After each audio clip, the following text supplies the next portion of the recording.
Serious, and you're looking for a Christ man, the one who's anointed with the Lord, with the Spirit of the Lord to do His will. I'm that nigga.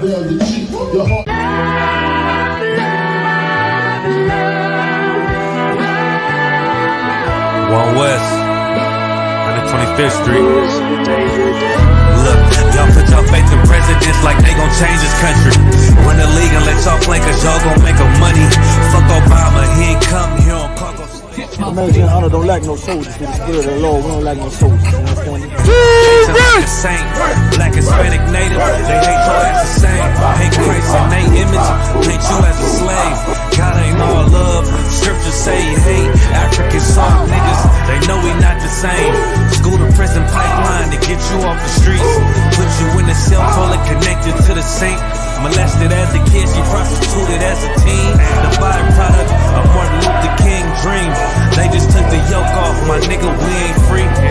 We living bleak in these wastelands of poverty. If you don't know the truth, then the lie sound promising.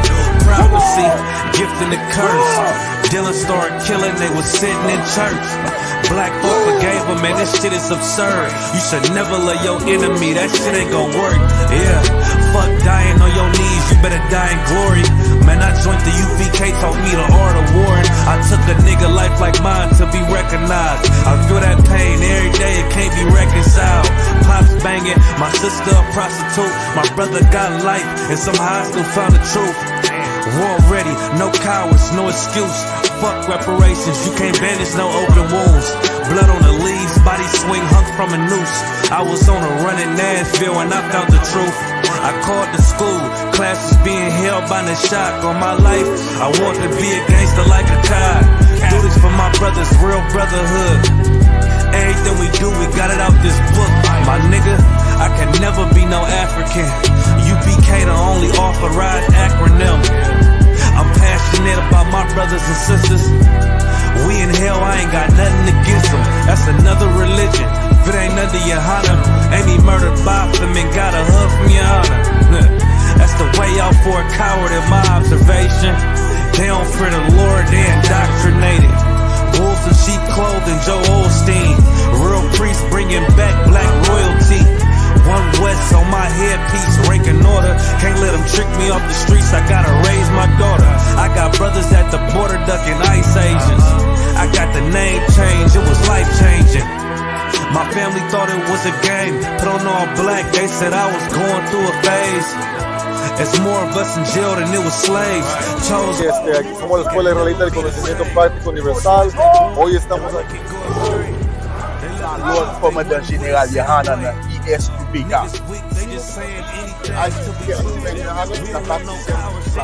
This is what Commander General Yahanna did. This is what he did. First camp, I cut off all my dreads. I took an oath when that oil hit my head. Niggas capping like they lids.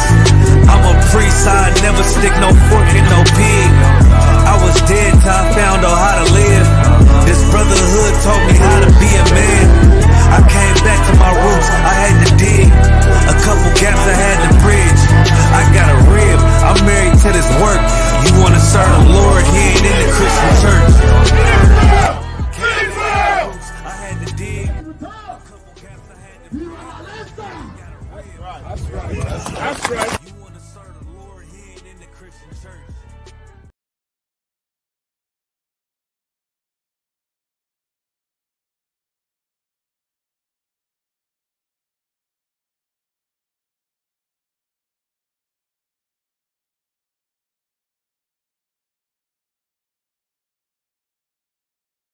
This is a Batman tune, I promise you. This shit lit, cuz. This shit lit, alright? Run that joint.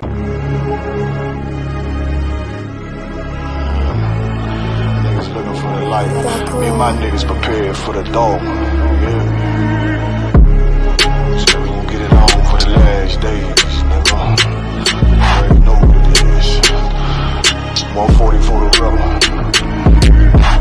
They in the building, we in the spot. We can go to war and see who make it out. Earn your stripes, dog. You with us or not? We can get it on when it's on. It don't never stop. First you get that power, gotta hold it down. Watch your step, boy. You on holy ground. They in the field, we in the spot. We can go to war, let's see who make it out. It's a problem, tell them pop off. I die for I let my colors fly, boy. For a nigga take me, they a drop dead. AR, clean them up like a mop pig.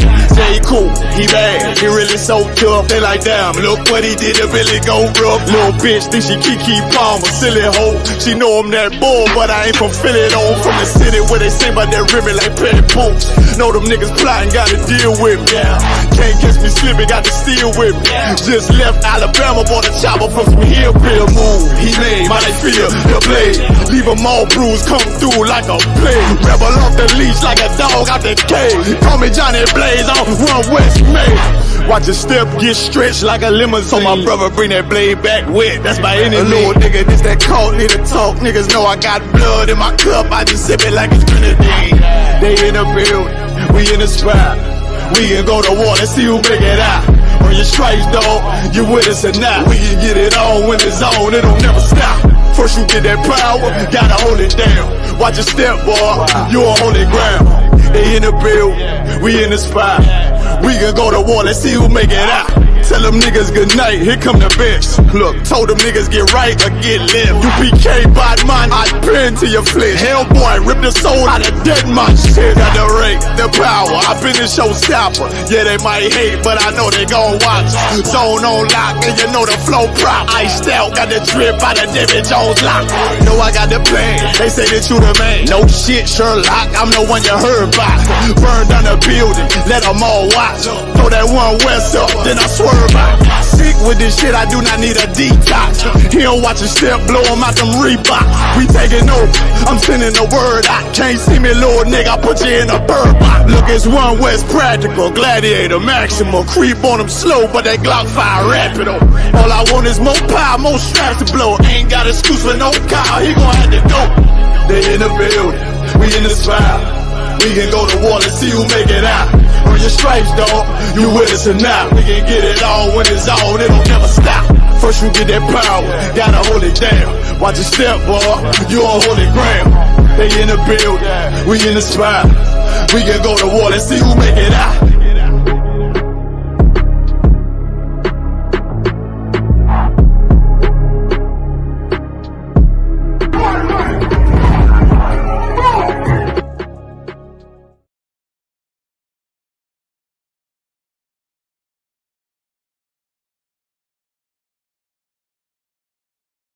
Hey, Shalom, man, what's going on, man? Priest Captain Dawhar here, standing with Officer Tabawan. We coming from Hollywood, California.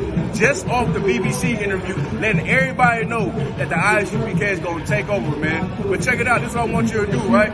Commander Yahanna just dropped a new YouTube channel, the most controversial man in America, man. Subscribe to his channel, America on Fire, Monday, Wednesday, and Saturday. Shalom.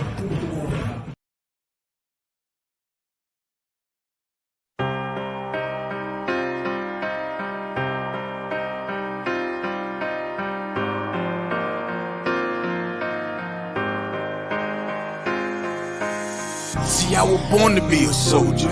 See, I was born to be a soldier. See, I was born to be a soldier. I was born to be a soldier.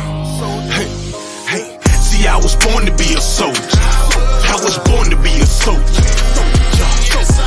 See, I was born to be a soldier. See, I was born to be a soldier. See, I was born to be a soldier. I was born to be a soldier. See, I was born to be a soldier. See, I was born to be a soldier.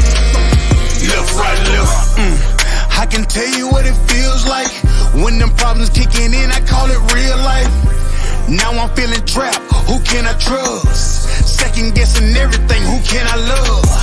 I remember sleeping on the floor, ready for whatever. I was sleeping by the door. I was down bad, didn't want no one to know. I was on my own, didn't have nowhere to go. Everything I seen was a test. I was born to be a soldier, nothing less. This is the life that I chose. This the life that I chose. This the life that I chose. This the life that I chose. See, I was born to be a soldier. I was born to be a soldier. This is the life that I chose.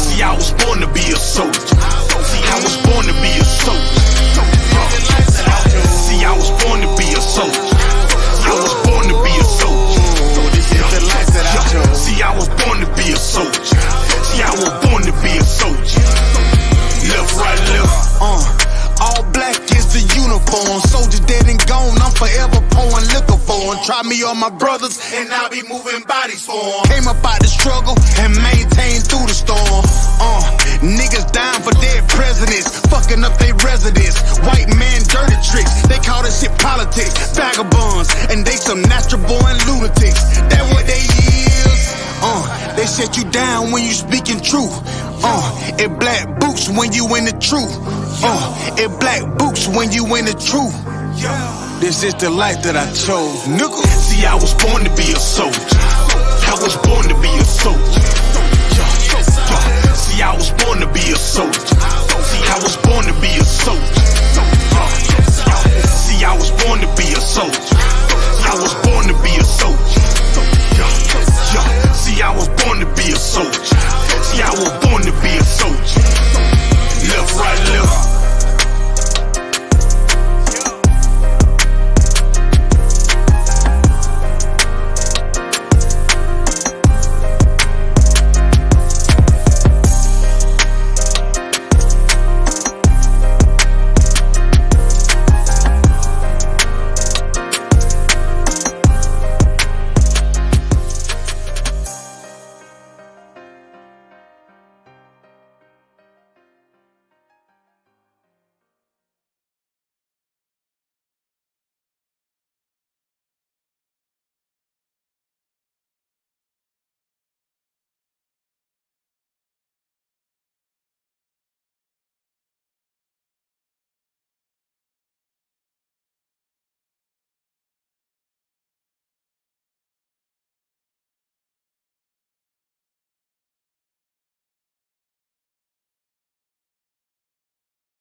See, I was born to be a soldier.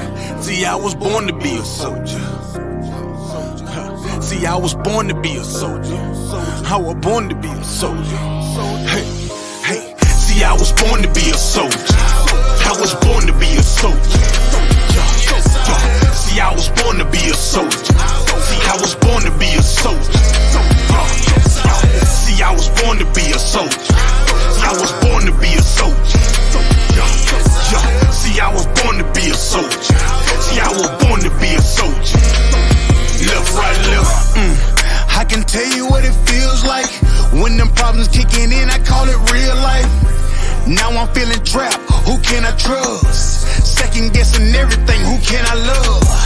I remember sleeping on the floor, ready for whatever. I was sleeping by the door. I was down bad, didn't want no one to know. I was on my own, didn't have nowhere to go. Everything I seen was a test. I was born to be a soldier, nothing less. This is the life that I chose. This the life that I chose. This the life that I chose. This the life that I chose. See, I was born to be a soldier. I was born to be a soldier. This is the life that I chose. See, I was born to be a soldier. See, I was born to be a soldier. See, I was born to be a soldier. I was born to be a soldier. This is the life that I chose. See, I was born to be a soldier. See, I was born to be a soldier. Left, right, left. All black is the uniform. Soldiers dead and gone, I'm forever pouring liquor for them. Try me on my brothers, and I'll be moving bodies for them. Came up out the struggle and maintained through the storm. Niggas dying for dead presidents, fucking up their residence. White man dirty tricks, they call this shit politics. Vagabonds, and they some natural born lunatics. That what they is. They shut you down when you speaking truth. It black boots when you in the truth. It black boots when you in the truth. This is the life that I chose, nigga. See, I was born to be a soldier. I was born to be a soldier. See, I was born to be a soldier. See, I was born to be a soldier. See, I was born to be a soldier. See, I was born to be a soldier. See, I was born to be a soldier. See, I was born to be a soldier. Left, right, left.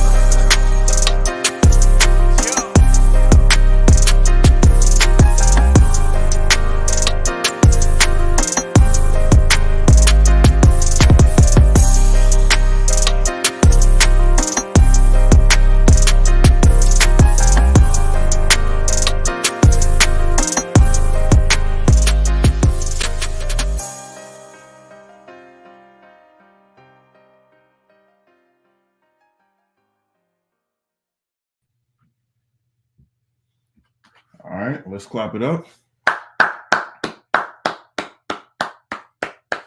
Shalom, Yahweh Shem Yahshua Barakatham to all the Akim Yahweh Shema Them by Shem Yahshua to all the Akwathium with the Israelite School of Universal Practical Knowledge. Started at 1 West 125th Street, Harlem, New York, under commanding General Yahanna.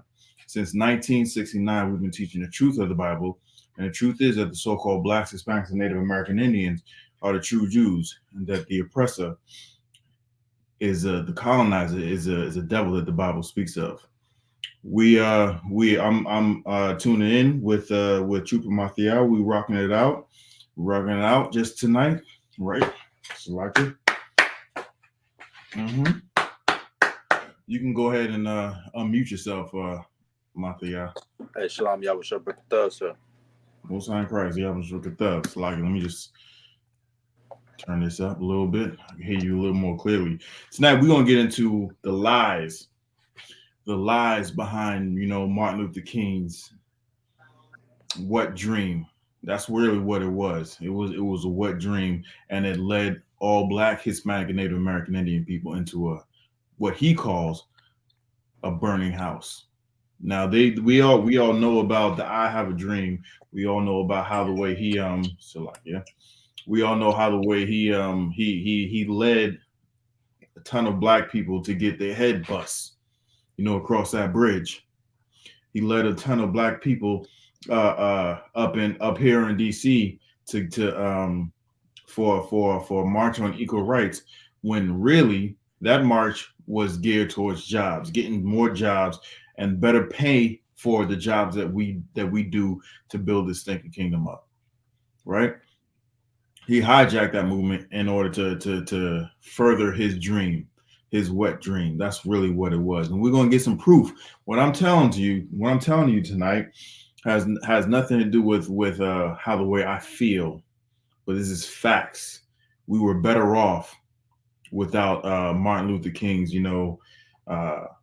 wet dream. Why? Because the things that he's led us into destroyed the mom and pop shop. Destroyed the shade tree mechanic, you know what I'm saying? Destroyed the candy lady. I don't know if you old enough to know that there was a candy lady that was down the block. You go over to the house, you know what I'm saying, with a pocket full of change, and you go to the candy lady, and you and your friends come out straight. You know what I'm saying? Get nickel candies, dime candies, quarter candies, penny candies. But we can't do that now. We can't do that now. Why? Because Martin Luther King wanted to tie us to a people that we should not be tied to. We should not be tied to. First off, we're gonna start off with Deuteronomy 7:3. Matter of fact, get me Deuteronomy 7:1, if you could, Bob Shaw, and just to get some background knowledge on this, and then we're gonna go into MLK. We're going to go into MLK and how he single-handedly has, how they say, somebody set us back 100 years. Martin Luther King set us back, decades, if not a century or more. Right. More. We was what, 40? No, when was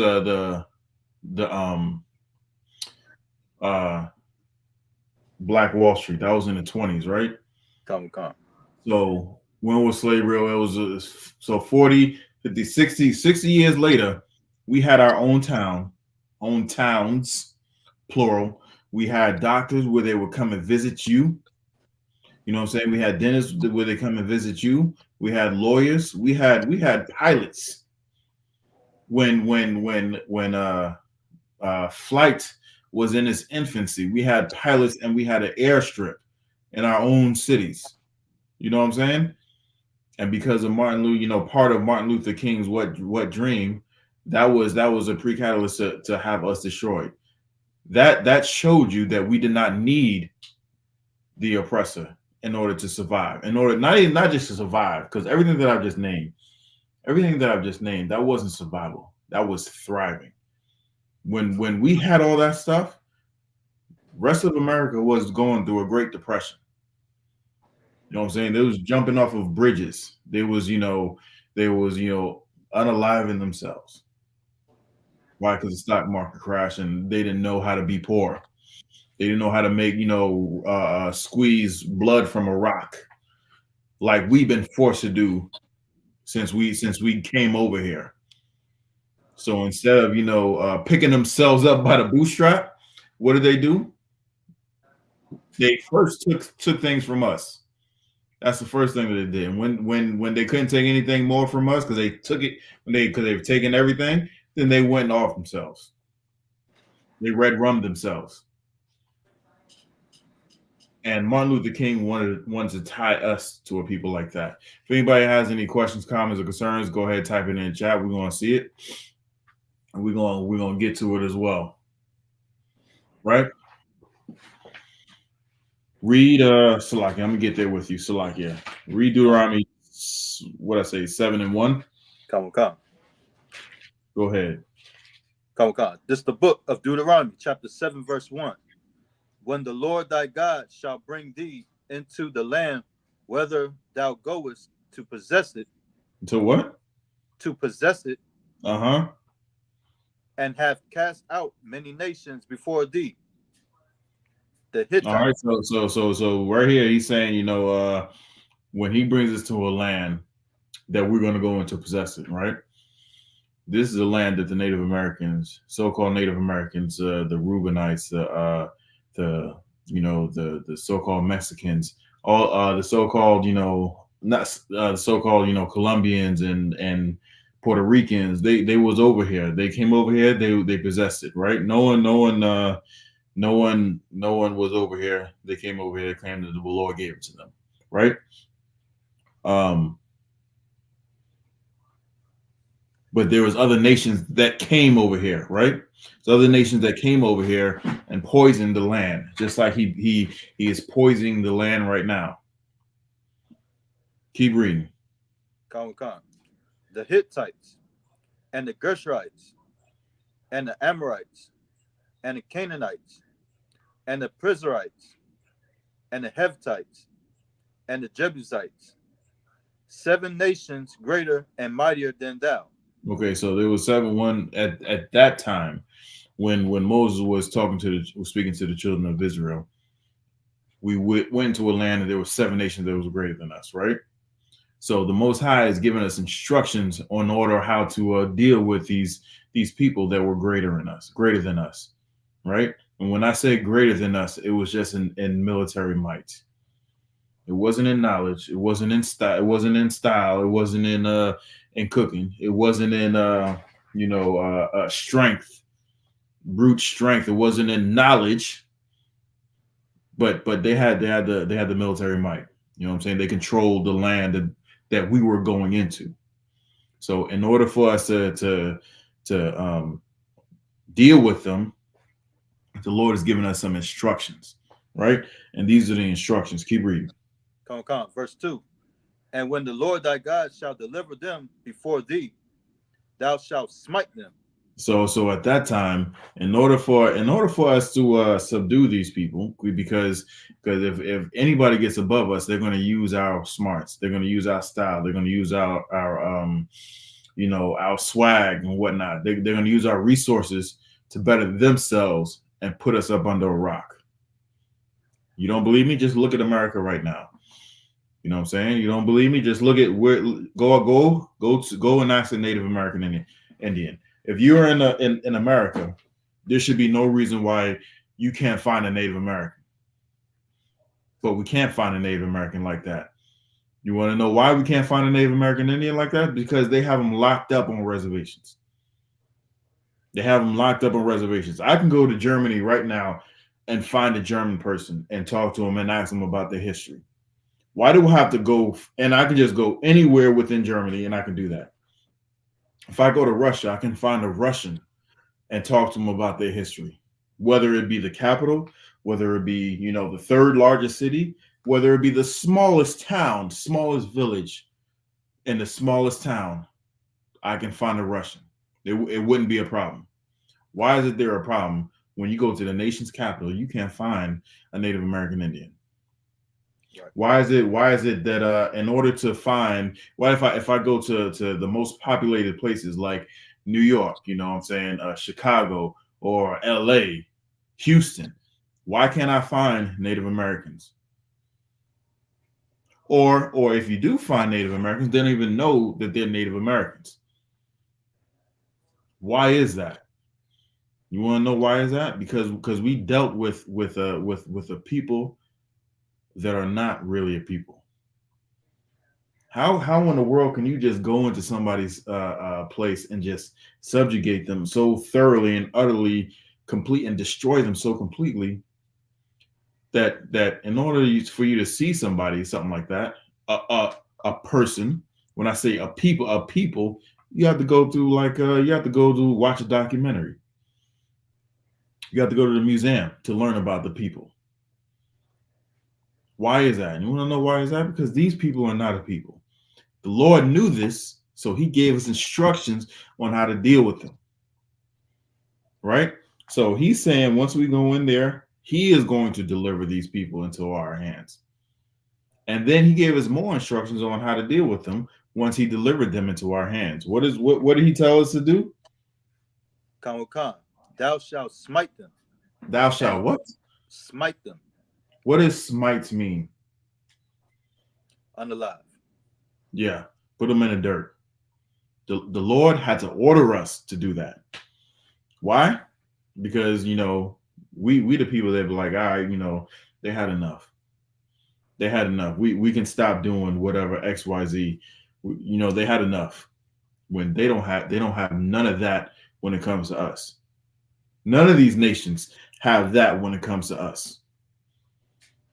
If you don't believe me, why are there still reservations right now? Why are there still reservations right now? Why are we still looking to partner with people that does nothing but hurt, destroy, rob, rape us? Why? Why? The Lord told us how to deal with these people. Now, this was back then in those times where we can't do those things right now because the Lord is not delivering them into our hands. So we're not going to go out and smite nobody. Only thing that you should be smiting is your demons. Right. You know what I'm saying? You need to fight your demons. Period. When Christ comes back, you're still going to have some sort of demons. You need to fight through that. It says, he that endureth to the end shall be saved. What does that mean? Enduring to the end?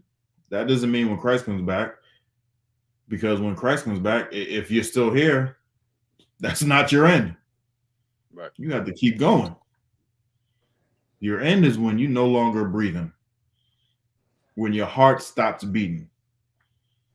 You know what I'm saying? When it's time for your family to say goodbye to you. That's when that's when the last of your enduring is over. But until then, we need to fight our demons. The Lord is going to tell us how the way we should deal with these people. But back then, he told us he had to order us to smite them, right? Keep going. Khan, and utterly destroy them. Mm-hmm. Thou shalt make no covenant with them. Thou shalt make what? No covenant with them. What does that mean, no covenant? Don't make don't make no not pats, but don't make no agreements with them. Pact, agreement, yeah. Contracts. Don't enter into anything binding with these people. Mm-hmm. Why? Because they are not people. When I say they are not people, what I'm saying they don't care for you. They damn near don't care for themselves. Right. You know what I'm saying? They don't have no compassion for anybody, for anything. You know what I'm saying? You see what happened with Mike Vick and whatnot. Them people were so up in rage about Mike Vick, doing what he did with the dog ring. And I understand them dogs were helpless. The same way that those people were outraged at what he allowed to happen, should be the same outrage of what the police are doing to us. The same way the government is doing to Native American Indians. The same way that the government is doing to our Latino, so-called Latino brothers and sisters at the borders right now. Right. If you that upset, you need to channel that anger to the people that are doing it to actual people, not pets and animals. You know what I'm saying? But they rather be with dogs and whatnot, or they rather put their energies towards animals instead of towards people. This is one of the reasons why the Most High said we are not to make any covenants with them. Do not go into any agreements with them. Kanye West, lost his billionaire status because he said he dared to challenge who the so-called Jews are. He dared to challenge. Now he had an agreement with them. He had an agreement with them devils. He had an agreement with them. He said he had contracts galore. Not only that, they told him that he couldn't be in their bank anymore. Like, damn, you don't want my money? And this is something that they all clamor for. But you know what? What else is funny about that? They saw that they was losing money, and what did they do? They backtracked and said, "You know what, Kanye, just don't say it no more, and we can welcome you back into the fold. Just don't say no more. We can welcome you back in the fold." Why? Because they was losing money. They was losing money. So don't make no covenants with them. If it's one thing that you can count on, is you can count on them being treacherous and devious. Right. That's one thing you can count on going into any agreement, any covenant with any of these people that is not a so-called Black, Hispanic, and Native American Indian. Let's keep reading. Come. Nor shew mercy onto them. No, and don't even show them any mercy. Why? Because they don't. Did they show mercy to George Floyd? Did they show mercy to Sandra Bland? Did they show mercy to Rice, Tamir Rice? They didn't show no mercy to any of our people. Tatiana Jefferson, they didn't show no mercy to her. She was in her own damn home. You know what I'm saying? So don't show mercy to them, because they have proven time and time again that they won't show any mercy to us. Will not show any mercy to us. Right? Let's save this next verse. We're gonna hold that, put a pin in that, and go to the article I sent you, Baruch Shah. Come. I'm gonna get there with you, Salakia. Let me get there with you. All right, read it from the top. Come. It took me a long time to find. I need you to read. I need you to read the title. The title. Read the title. Yeah, let everybody hear what the title of this thing is. We are madly in love. Tola, did you stutter? So it's two Madleys? Come. Two Madleys in there. My bad. Read that from the top again. We are madly in love. The untold story of MLK's white girlfriend. Oh my goodness. The untold story of MLK's white girlfriend. They were madly in love. And we're about to read this untold story, and the reason why, we haven't had any more HBCUs since the civil rights movement. We're gonna read why it is hard for us to gain, new businesses, even though we pioneered them businesses. What am I talking about? I'm talking about like sisters, you know, the hair care products and whatnot, whether it be bundles, whether it be, you know, lotions or you know, smell good or whatever, or soap or shampoo or conditioner or anything like that. The iron, flattening irons and all that stuff. Any of that stuff. That's a multi-billion-dollar industry.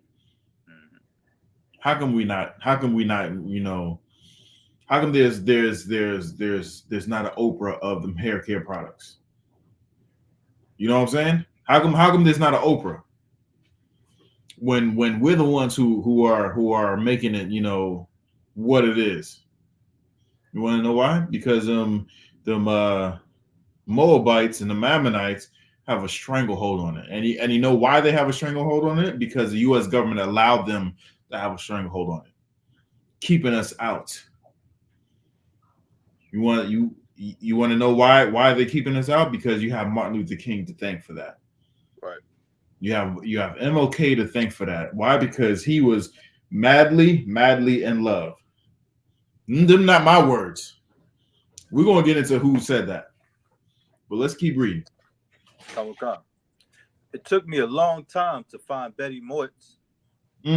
Hold on. What's that name? Betty Moitz. That sounds like a Little Hat name. Definitely yeah, that's what it sounds like. I'm not saying it is. I'm just saying it sounds like one of them. But let's keep reading. Khan. I had first learned her full name while reading Bearing the Cross, the 1986 biography about Martin Luther King Jr., written by David Garrow. Mm-hmm. In the book, Garrow briefly described a serious relationship between King and a young white woman around the same age, named Betty. So he's you know, dipping where he shouldn't be dipping. And all this happened while they was in college. All right, let's keep reading. Khan. They had met at Crozer Theological Seminary in Chester, Pennsylvania, at the time where King was a divinely student from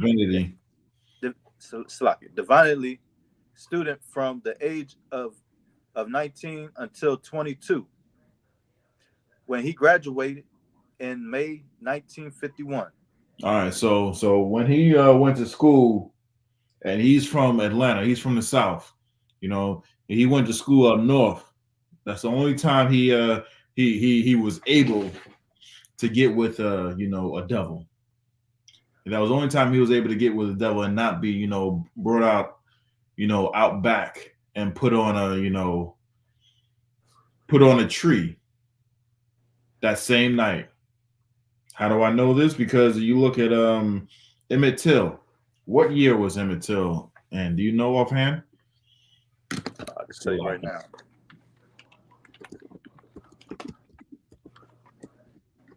Emmett Till, are you talking about his 55? 55, Khan. It was 55, you know, 1955. This dude, Martin Luther King, graduated in 51. So, but these stories of like Emmett Till is not unfamiliar, you know, to people who live down south. It's not unfamiliar to people who live down south. What's the brother's name? Ahmaud Arbery, that got shot up the brother that got who was chased down in Georgia. You know what I'm talking about? By them 3 devils. Was it Aubrey? I forgot the brother's name. So like, you know, let's look that brother up real quick. But that was in Georgia, the home state of Martin Luther King. You know what I'm saying? I want to call him something else, but I don't want to get flagged. When you get that brother's name, you know, just blurt it out if you could, Baba Shaw. But Martin Luther King knew exactly the type of place he was in, and the things he could do and he couldn't do while he was home. You Ahmaud think he Arbery. just, it was Ahmaud Arbery. Come. Most High in Christ. So you know, he knew what he could do. He knew what he couldn't do. He was in the South. He was in the South. That sentiment is still heard today because Ahmaud Arbery was chased down, hunted down, and red rummed in the street. And no one did anything about it for about 6 months until it came across somebody's timeline, and then it started going viral. They investigated it for about 2 seconds. They felt the dude was just, and he didn't do anything. And then and then it went viral, and then after like 6 months, that's when he got arrested. But if no one knew about it, if it didn't, you know, hit the news lines, it would have went away like it was nothing. It would have went away like it was nothing. So things happen like that now. Just imagine before the internet. Just imagine before social media, how they were treating us. So Martin Luther King knew exactly his limits. He knew exactly his limits when he was down in the South, when he was in Georgia. That's why he went to a school up north, so he can explore what sow his oats and whatnot. That's what he wanted to do. This is the reason why we have, you know, this type of society. This is the society that we have right now.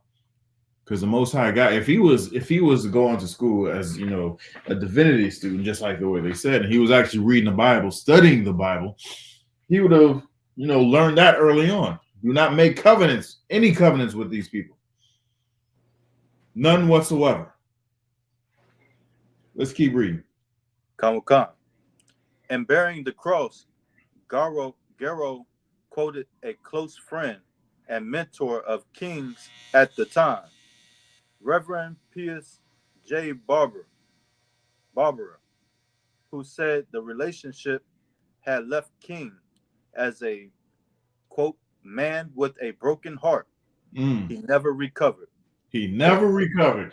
He left once he graduated and left and went back home, went back down south. Where if he did, you know, even looked or whistled at a lady, a devil lady, he would have wound up like Ahmaud Arbery. He would have wound up like Emmett Till. He would have wound up like so many brothers and sisters that have been accused of something that they did not do. You know what I'm saying? And he would have been sinking in the lake or hanging from a tree. He would have been that strange fruit that Billie Holiday was singing about. That strange fruit. So he knew once he left Pennsylvania, once he left the North, he was not going to be able to continue on with that relationship.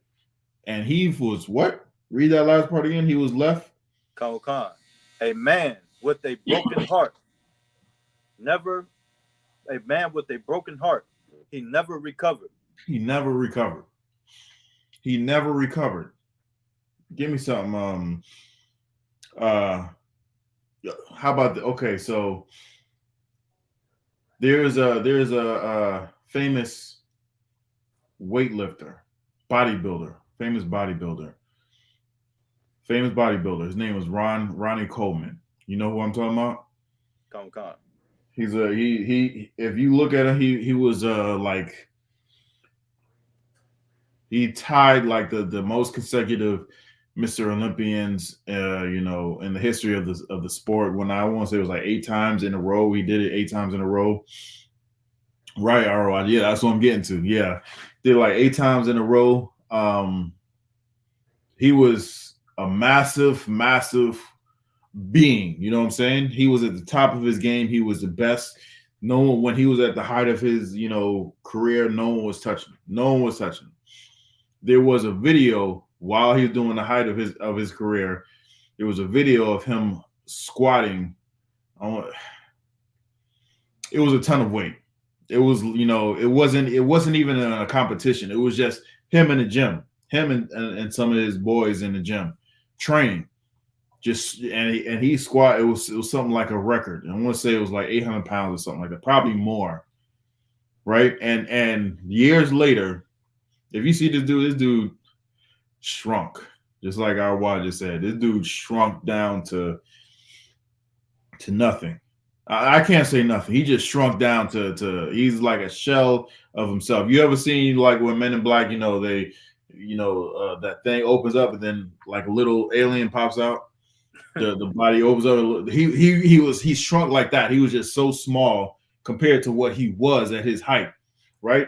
And I seen an interview where he was doing where he was talking about the things that he's accomplished, and one thing he regretted, even then, to where he can't walk right. You know what I'm saying? He can't move his legs, his hips are shot because of the things he did, right? He goes back to that one moment where he was squatting, and he said, man, I should have done it about 5 or 6 more times. After he's won, he was on top of the world, won by 8, 9, Mr. Olympians in a row. He goes back to a day when he was training and he only did it, he only squatted twice. And when he's old and can barely walk and barely move, he regrets that. Now you go back to someone who is charismatic, who when he talks, people listen, people follow him. You go back to someone like that, and he has a regret. He has something that he has some business that he has not finished, like Martin Luther King. He's going to destroy a whole people. So-called Blacks, Hispanics, and Native American Indians. He destroyed a whole people because he was heartbroken and he never got over it. So because of that, he had a dream about little white boys holding little black girls' hands and little black boys holding little white girls' hands, coming together and being one. I think it's this year, 2024, is either this year or next year, sometime really soon. The FBI was following him, and they have recordings on him. You know what I'm saying? They have recordings on him, and some of the stuff leaked. But it's going to come out very soon when he was up in that hotel in DC, when they was having orgies. Whenever he went out to have these conferences, he was not just trying to motivate and rally black people. He was in a hotel telling these she-devils, call him nigger. He ain't no nigger tonight. You don't believe me? Wait till them FBI files come out. He have him on tape saying he ain't no nigger tonight.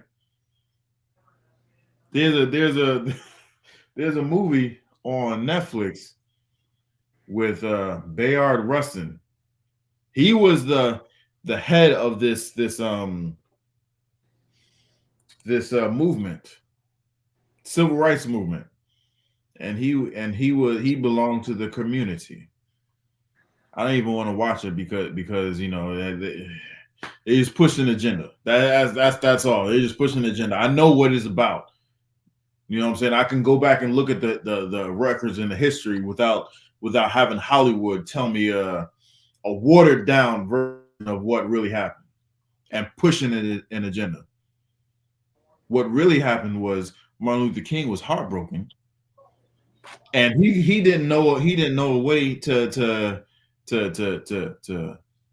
legalize his lust, so he latched on to someone who was in the community movement and then destroyed us all. Destroyed us all. Who cares? You see how the way these devils cook? You see how the way they cook? We see it. We make fun of them. Now, why in the world are we getting our heads bust? Why in the world are grandmothers and grandfathers and whatnot going down south getting their heads bust to eat some garbage like that? What was the point of it? It's almost as similar as saying those Indians in India, the Elamites, They're saying they don't want us to sit at their street cart and eat that garbage that they be peddling, where they put all their their hands in there, and put that in there, scratch themselves, and then keep doing that and whatnot. It's like we're fighting to eat that crap. Why would we get our heads busted, get dogs sick on us, get water hose, put on us? You don't understand how powerful them water hoses were. You know what I'm saying? Part of the reason why the water hose puts out fire is just the sheer force of it hitting the fire, not just it saturating it with water. It has something to do with that, but a lot of it has a force to snuff it out. And you put that up on people, it'll knock your clothes off. It'll knock your skin off. It'll break bones and create bruises and whatnot. And they did that to us. Why in the world would you continue to put your people on a line for people like that so that we can integrate with them? Real quick, Salaki, go back to Deuteronomy 7:2. Come. Just the book of Deuteronomy, chapter 7, verse 2. And when the Lord thy God shall deliver them before thee, thou shalt smite them. But he didn't deliver us. He didn't deliver them unto us. We disobeyed him, and we got delivered to them. Right. And they smited us. You know what I'm saying? They destroyed us. They destroyed our bodies. They destroyed our minds. They destroyed our souls. Damn near. I say damn near because the Most High woke up. Woke up Abba Bivens back in '69 in the '60s. You know what I'm saying? The truth been pushing since then.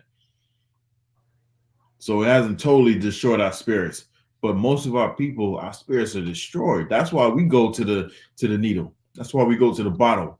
That's why we go to the vial. That's why we go to the strip joint.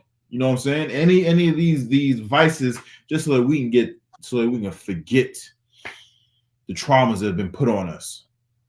Right? Keep going. Come. And utterly destroy them. Thou shalt make no covenant with them. I shall make no covenant with them. If you a pastor, you're supposed to be teaching. He was. I grew up thinking, or the information that was taught to me was that Martin Luther King was supposed to be a genius. You know what I'm saying? He was really smart for his age and whatnot. He done things that was past his. He was wise beyond his years. That's what they were saying. If he was wise beyond his years, and he was really a genius, and he really knew what he was supposed to be doing, and he was supposed to be a pastor, why in the world did he not read this, saying we're not supposed to make any type of covenant with them? Why is he putting Black, Hispanic, and Native American people on the line by sending them sometimes to their death? Not everybody that went out on this mission came home. Why did he do this? When the Most High God, he's supposed to be going to school to study this. He's supposed to be going to school to study this, but he knows nothing. He knows nothing. Let's go back to the article. Come. Paragraph 2. In a way, I never recovered from that quote. As I wrote my own book about King, I wasn't satisfied with such a short description of such an apparently devastating relationship. Devastating relationship. This relationship was so bad. It was so, I won't say so, it was so devastating to MLK that we all are still feeling the effects of his lust. Still feeling the effects of his lust. Keep going. Come. Gerald was the first biographer to discover Betty's last name. So he was the first, first person to go out there and look after, MLK and know this stuff.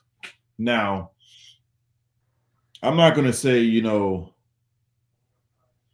I'm not going to say that, what's that dude's name? Herbert Hoover, the FBI dude. I'm not going to say that he didn't know, but that's some information that was supposed to be, that should have been put out to the masses. Why? Why? Because let's just say, because at the time, MLK was like,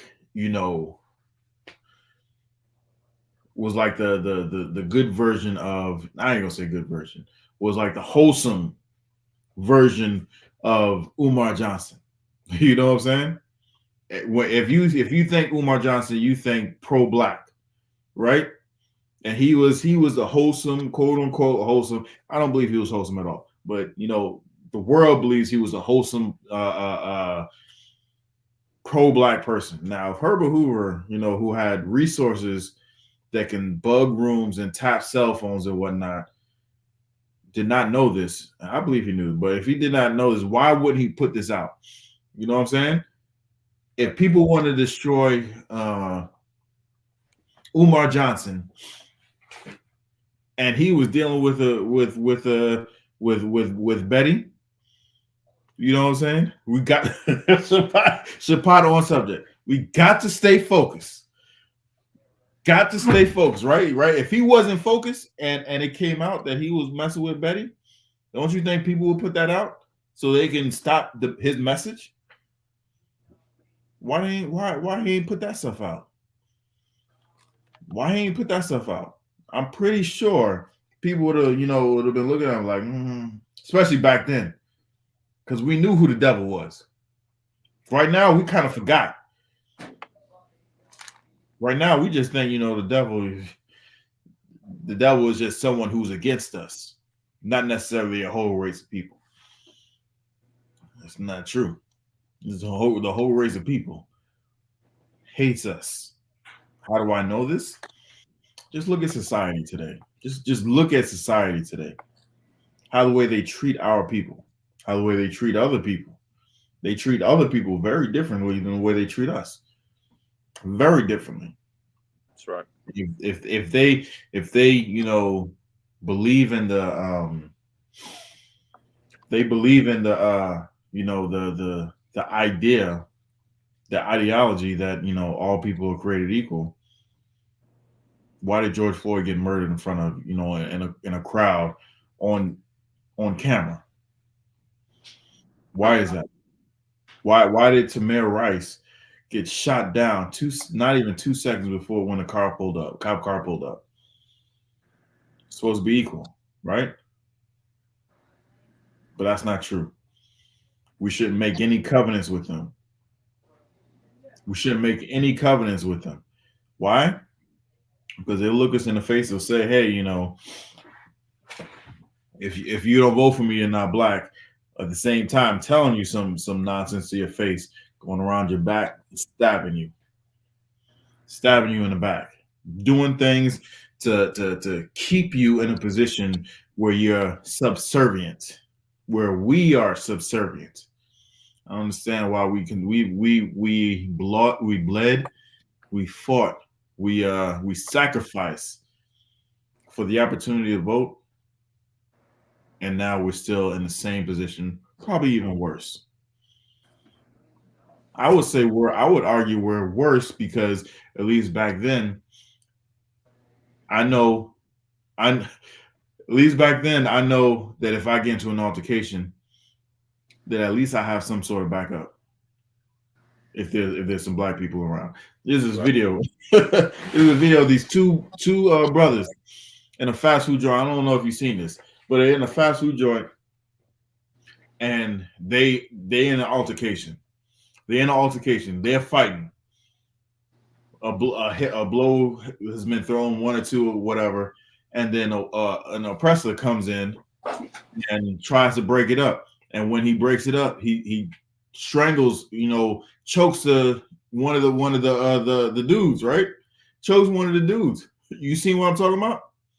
Yeah, he chose one of the dudes, and then after once he started choking him, the dude that was that he was fighting with, it was like, hold up, wait, all right, now stop.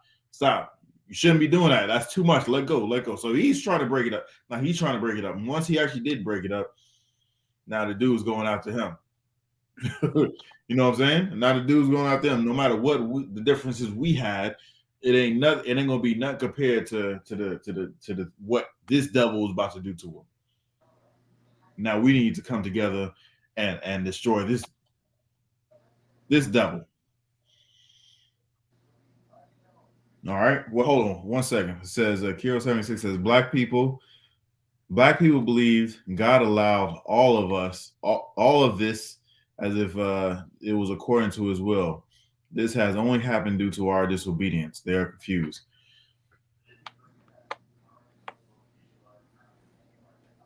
Well, let me tell you this.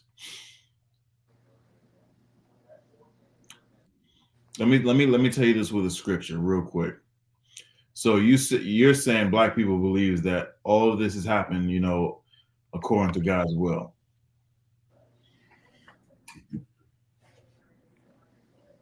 Give me Romans 6:23. Baba Kasha. Come.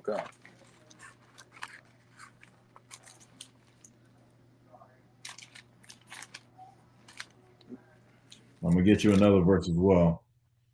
All right, come. Sure.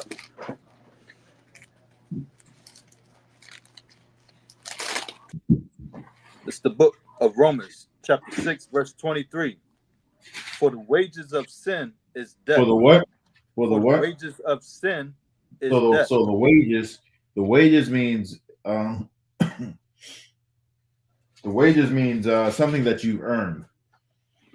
You've earned something, that is your wages. You do a job, that's what you get. You get wages, right? So the wages of sin, which is breaking God's laws, is death, right? So that's what we earn whenever we go against the Most High God, right? So whenever we break God's words, God's law, statutes, and commandments, we get punished for it. We get punished for it. His will is for us to not break those laws so that we don't get punished. That is his will, right? Keep going. Come. But the gift of God is eternal life through Jesus Christ our Lord. Right? But the gift of God is us following this. Is us following this law, statutes, and commandments. And right now, we can't even do it without Christ. If Christ didn't die for us, we wouldn't be able to do it. If he didn't sacrifice his own life, we wouldn't be able to come back and follow the Most High God's law, statutes, and commandments. Right? Drop that. Get me Matthew 10:29. Come. Matthew 10:29. We're going to get a little bit more on this. Come. It's the book of Matthew, chapter 10, verse 29, in the red. Are not 2 sparrows sold for a farthing? Farthing? Come. Are not 2 sparrows sold for a farthing? And one of them shall not fall on the ground without your Father? So what he's saying, what does it mean by that? He's saying that not even a sparrow, not even a sparrow is unalived without, the approval of the Most High God. If the Most High God, if anything needs approval if we need approval for a sparrow to be unalived, just how much higher are we in the hierarchy, right? Let's keep reading. Come. Verse 30. But the very hairs of your head are all numbered. Right, keep going. Verse 31. Fear ye not, therefore, ye are ye are of more value than many sparrows.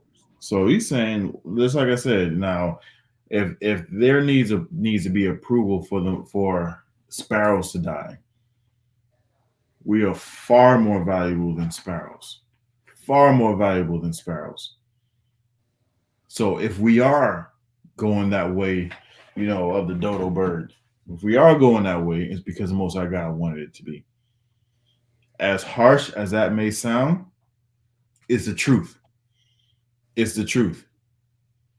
Anything and everything that has happened, and a lot of times, the Most High God is merciful, and He actually gives us warnings. He actually gives us warnings. You get a cough that you just can't get rid of. You go to the doctor. The doctor tells you, hey, it's X, Y, and Z.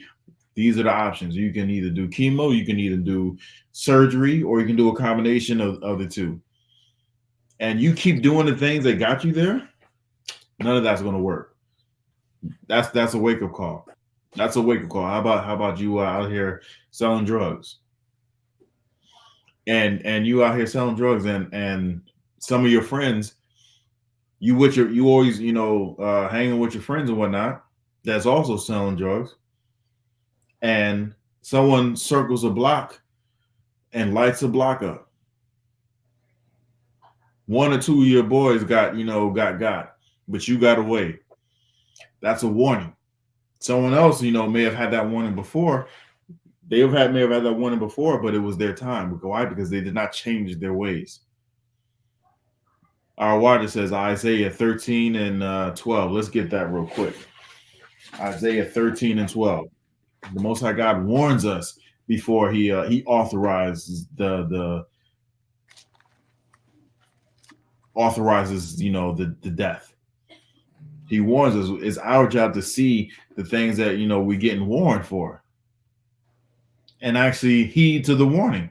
A lot of times we don't heed to the warning, and then we get punished, and then we say, "Why, God? Why?" You want to know why? Because we ain't supposed to be doing the things that these heathens are doing. We ain't supposed to be smoking weed. We ain't supposed to be selling. You know what I'm saying? We ain't supposed to be throwing away our women. We ain't supposed to be doing none of that stuff. But since we are doing that stuff, we are on child support. You know what I'm saying? Because we are doing that stuff, we got lung cancer. Because we are doing that stuff, we got, high blood pressure, hypertension, diabetes, kidney failure. We're on dialysis. Knowing good and goddamn well we ain't got a good enough job to pay for it, whether it be out of pocket or even have good insurance. Right. The scripture says we some stiff-necked people. You have something out there? I was gonna make it real plain for the Christians. It's called grace period. Grace. Exactly. Make it plain. Grace period. And what a grace period is? Grace period is a period of time where you can go ahead and get yourself together before the bill is due. When that bill is due, if you keep doing the thing that you're doing, you keep digging that hole, you might as well lay in it. When that bill is due and you don't have the currency to pay for it, because the currency was Christ that sacrificed his life for us. That was a currency. Each time you dodge a bullet, whether it be a literal bullet or a figurative bullet, that currency gets spent. That grace period is going down. You understand? And if you keep using your grace period in a way that is negligible, you're going to get hurt. Your family's going to get hurt. Your friends are going to get hurt. You understand what I'm saying? I pray you understand. Let's read this Isaiah 13 and 12. This is the book of Isaiah, chapter 13, verse 12. I will make a man more precious than fine gold,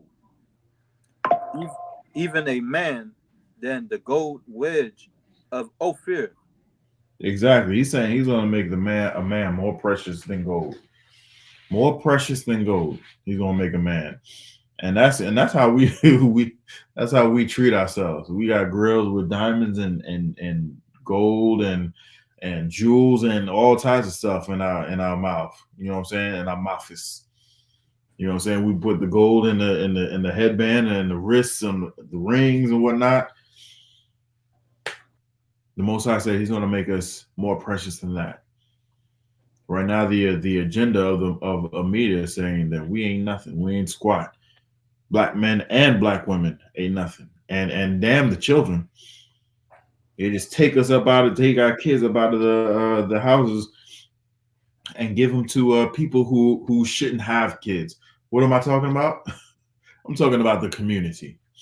If they want kids, do it the same way I did. Do it the same way Mathia did. You know what I'm saying? Spit some game, talk your shit. You Salakia. Salakia. You know what I'm saying? And go about your business that way.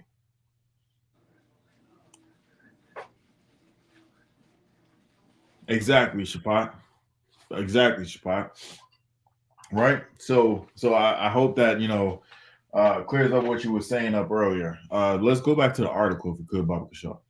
Khan.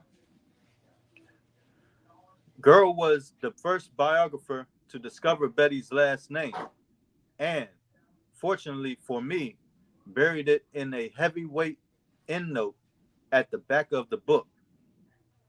That endnote took me on 2 cross-country flights. So hold on. So it wasn't a book, but it was buried somewhere where you couldn't really find it. It wasn't even like a prominent chapter in the book, in this autobiography. So no one really knew about it. So if you reading stuff that like who reads the like the footnotes? Not many people read footnotes in a book. That's not something like, ooh, I need to read every bit of piece of this. So this dude read it. I was like, hold up, who is this? Found out, did some digging on it, and found out who it was, and now here we are. We uncovering the truth of what Martin Luther King was all about. He was in love with how the T-Pain came out, I'm in love with a stripper. Well, he was in love with a white woman. Mm-hmm. And destroyed black people. Destroyed a whole race of people because he wanted to get with Betty.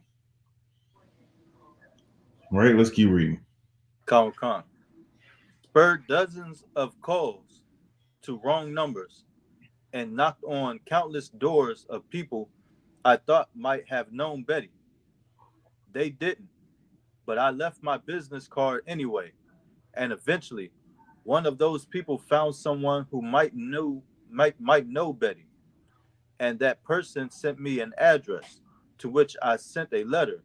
It worked. All right. So he found this mystery white woman that captured the heart and mind of this traitor. That's the reason why I call him a traitor. He went against his people, and he threw all of us under the bus because he wanted to get with Betty. All right, let's keep going. Khan. From the start, Moit's and King's relationship was anything but carefree. Almost all of King's friends, including Barbara, tried to discourage him from staying with Betty. So all of King's friends, real quick, all of King's friends tried to warn this dude, like, hey, what are you doing? You trying to get us killed? What are you doing? Man, stay away from this woman. Stay away. Stay away. There's nothing good up there. You better get from around here. Right? Stop it. It sounded like they were some good friends, some practical friends who knew better, but they weren't friends enough because they didn't stop him. They didn't stop him. But hey, you were grown ass man. All I can do is warn you. All I can do is warn you. Right then, These were his friends. Remember, I was talking about the currency, that we have is getting spent. The currency that we have was getting spent. His friends was telling him, was warning him, hey, these warnings from the Most High can be very subtle, and then leading up to getting death threats on the phone, because he got death threats on the phone. He got death threats as he's getting locked up. He got death threats,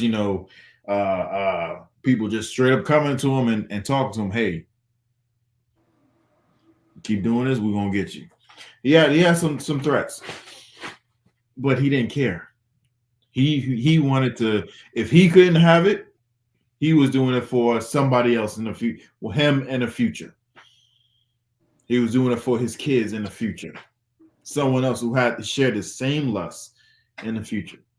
Made it legal in this world when the Most High God said that we ain't supposed to be doing none of that. We ain't supposed to be doing none of that. Let's keep going.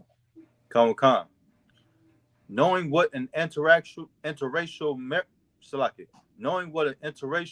relationship would mean for his future, quote, I thought it was a dangerous situation that could get out of hand. And if it did get out of hand, it would smear King, quote, his Kozer classmate, Cyril Ply, recalled in a 1986 interview, quote, it would make his future hard for him, quote. So even back then, when you're in college, when a lot of young people go to college, they like to think about, where they would end up, 5 years, 10 years down the road, even further down the road. So he knew what was in store for his future. He knew the type of work that he wanted to do. His classmates knew what he wanted to do. I mean, it's just like in anywhere, even if you're in theological school or you in football practice, you sit around with your peers and you talk about the things that you can do, things that the opportunities that you have. You know what I'm saying? And when you talk about that, some of that stuff comes to fruition depending on opportunity and the work that you put into it. Some of that stuff comes to fruition, some of it doesn't. Some of it just doesn't pan out, right? But these brothers, all of them, sat around and talked about what they wanted to do. And because they sat around and talked about what they wanted to do, being with a white woman at that time was not it. Was not it. You know what I'm saying? That's like it's detrimental to your career. It's like, the whole MJ versus, LeBron argument. Who's better? It was the MJ or is it LeBron? MJ got 6 championships, but LeBron got 20 years. He broke records. No one's going to be able to break these records, right? Now, let's just say either one of them did something that would hinder their career, like smoke cigarettes. Doesn't sound like something big, but to a professional athlete who's trying to be the best at their game, they're not going to do that stuff. You know what I'm saying? Or how about just not watch film? That's something big for them. Or how about they just, something that's obvious. They just totally don't work out. Now, you can't be the best if you just don't work out. You know what I'm saying? If you don't practice your craft. That's what these brothers was telling them. Hey, you trying to go to Alabama from New York. You got to go south, but you keep heading north. You're going in the opposite direction. No matter what you do, you're not going to be able to go to Alabama if you keep going north. That's what they were trying to get in his thick head. But what he was thinking about, he wasn't thinking about, his end goal. He was thinking about what he's trying to do with that, I want to say something. But we're gonna keep reading if you could, Baba Shaw. Come. But Betty recalls that time, and the young king with fondness away. Salaki, with fondness anyway. In our year-long correspondence and one long meeting in January 2016, Betty, who recently passed away at the age of 89, told me the story of their relationship. And How about just that? Real quick, how about that? That's very interesting. She got to live to be 89 years old, and King lived. How old was? Do you know how old he was when he was assassinated? let's see.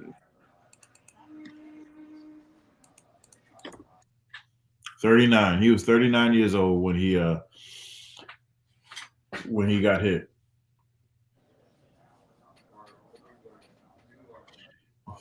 Akira 76 said he did all that and still didn't get her.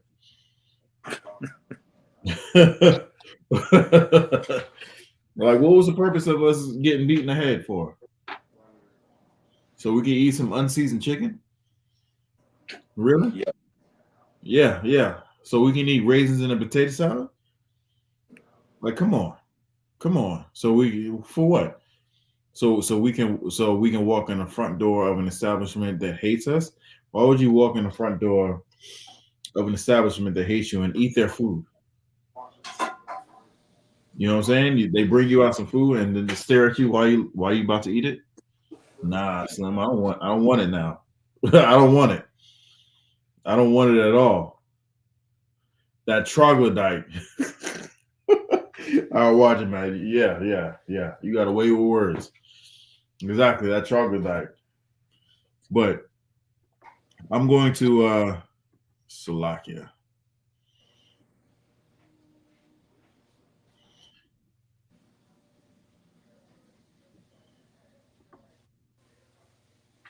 I'm going to, if I could, let's see, drop this this link.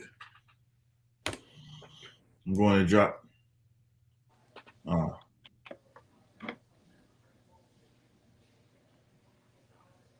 Is it? Okay, so he ain't let me drop this link. No problem.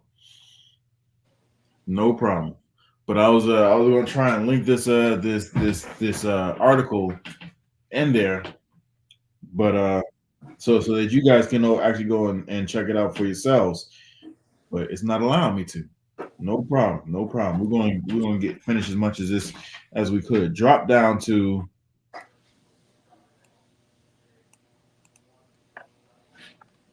it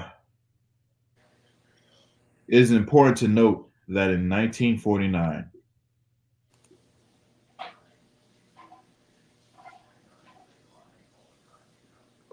Come. Hold on, real quick. When you find it, let me know. But Darius Harris says, so I guess his famous "I Had a Dream" speech was really to be with Betty and wanted us to stand behind him. Yes, that is exactly right. That is 100% right. He didn't want us to, get jobs and eat in these nasty food places and whatnot. What he wanted was to sleep with white women. And if you are able to read or get access to those FBI files that Hoover bugged Martin Luther King and the ministers that he was traveling with, you will find out that he was having orgies with white women.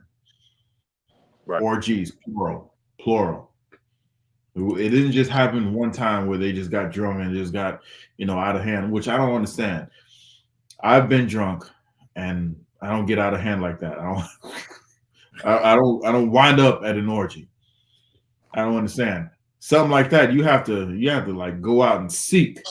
You know what I'm saying? It's something like that just doesn't fall in your lap. You have to go out and seek that stuff. So, and you mean to tell me he was involved in multiple cities? Yeah. He had his warnings. The Most High gave his warnings and whatnot. So this whole speech, this whole movement, that once he got behind it, had everything to do with his lust. Had everything to do with his lust. Had nothing to do with, equality of our people. Nothing. Nothing.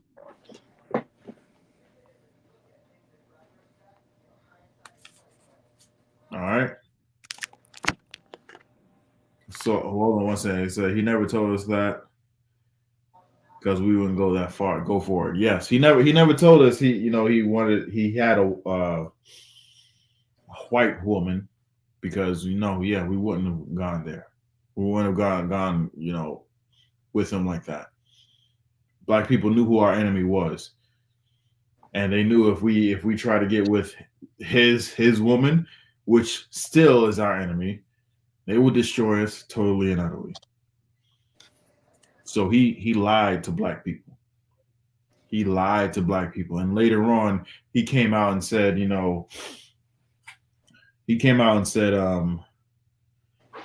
that he was afraid that he led our people into a burning house. Slovakia. He led our people into a burning house. Did you get where I actually where it is? All right, read it. It is important to note that in 1949, interracial relationships were still very much taboo in the United States. Fewer than 40 miles from Corser was the state of Maryland, where the first law against interracial marriage was enacted in 1664. So way back when they thought to themselves, hey, the races can't marry, which was righteous, right?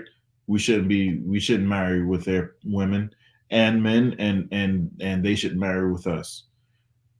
God made just like Commander General Yahanna said, God made an Asian man for an Asian woman. God made a white man for a white woman. And God made a black man for a black woman. That's right.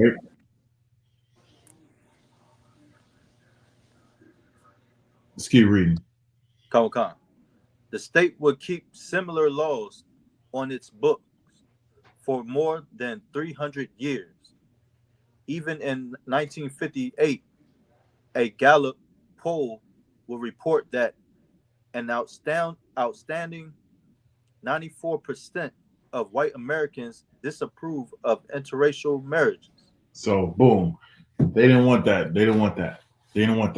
So he was going up against his people, Martin Luther King, and he was going against their people, Betty's people. You know what I'm saying? In order for that relationship to work. So he had to win hearts and minds. And the way he did it was through the civil rights movement. Now drop that, give me Deuteronomy 7:3. Come. This is the book of Deuteronomy, chapter 7, verse 3. Neither shalt thou make marriages with them. He said, neither shalt thou make marriages with them. So he told us when we go into this land where the Most High is going to, we're supposed to possess it, and Most High is going to give it to us. And we ain't supposed to make no covenants with them. We ain't supposed to show them no type of mercy. Neither are we supposed to make marriages with them. He's being very specific here. We'll keep reading. Come. Thy daughter thou shalt not give unto his son. So we ain't supposed to give our daughters unto their sons. Keep going. Nor his daughter shalt thou take unto thy son. And we ain't supposed to take their Becky's. We ain't supposed to take their their women. We ain't supposed to. It's not just white women. It's East Indian, them bobbleheads. It's Arabs. It's Hamites, Africans. You know what I'm saying? Is Asians, and everything in between. We ain't supposed to be dealing with. The only ones that we supposed to be dealing with is so-called blacks, Hispanics, and Native American Indians. We ain't supposed to be marrying any of these people, right? Let's keep going. Come. Verse 4. For they will turn away thy son from following me. So, and this is the reason why God said to do it, because they were going to, whether a woman is marrying out of her race into a heathen race, they're going to turn It doesn't matter. Whoever's marrying outside of the race, that other party is going to turn us away from worshiping the Most High God. We're gonna start celebrating Christmas. You know what I'm saying? We're gonna make up Kwanzaa. We're gonna celebrate birthdays. You know, we're gonna start selling drugs. We're gonna be okay with prostitution, like OnlyFans and stripping. You know what I'm saying? This is the reason why we shouldn't be making any covenants with them or marrying their people. Because Most High God told us not to eat pork, shrimp, crab, or lobster. So we ain't supposed to be doing that. God didn't tell them to do that. He told us to do that, not to do that. You know what I'm saying? So they're going to do whatever the hell it is that they do for now until we actually get rulership over this earth. And then once we do, no one's going to be eating pork, shrimp, crab, or lobster. There ain't going to be no strip club. You know what I'm saying? There ain't going to be no corner boys in the sense that that you can go somewhere and get, you know, someone can slang something. Keep reading. Come. For they will turn thy son from following me, that they may serve other gods.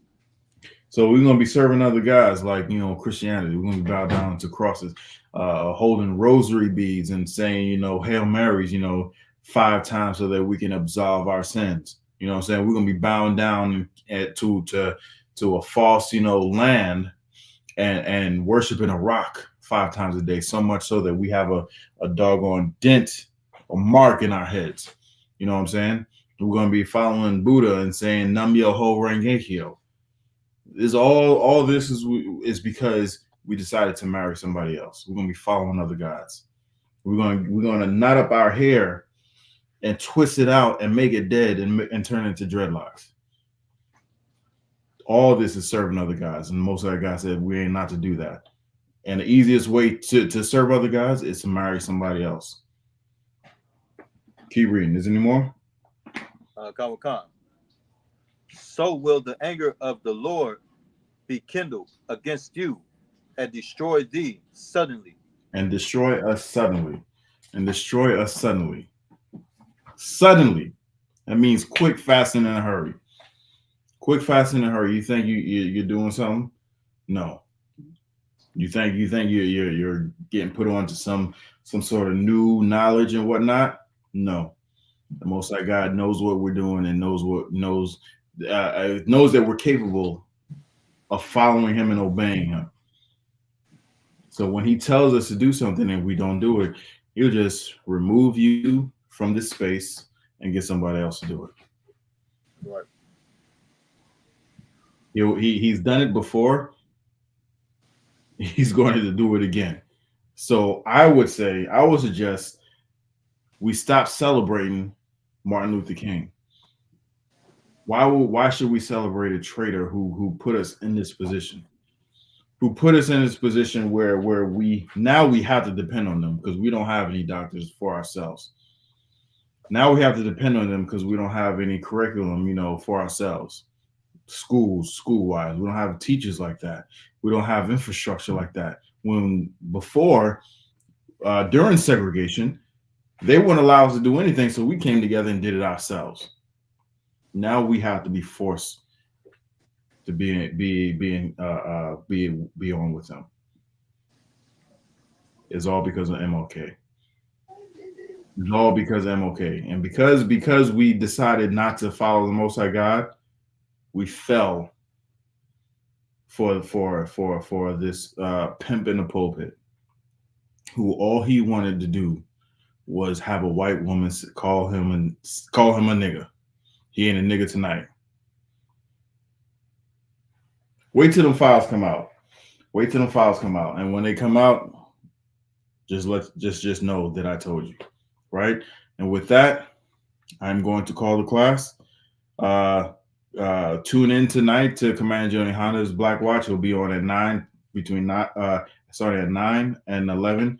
Remember, pay your tithes, pay your Passover fund, which is $200 for every person 18 years of age and older. The Passover is going to be in Durham, North Carolina, and it's going to be April 20th. April 21st is going to be the Feast of Unleavened Bread. If you haven't made your reservations, get with your camp leader and make your reservations now. The hotel rooms are going, and they're going fast. So get your affairs in order. Get your Passover fund over to your camp leader as well, and let's rock it out. And with that, I say shalom.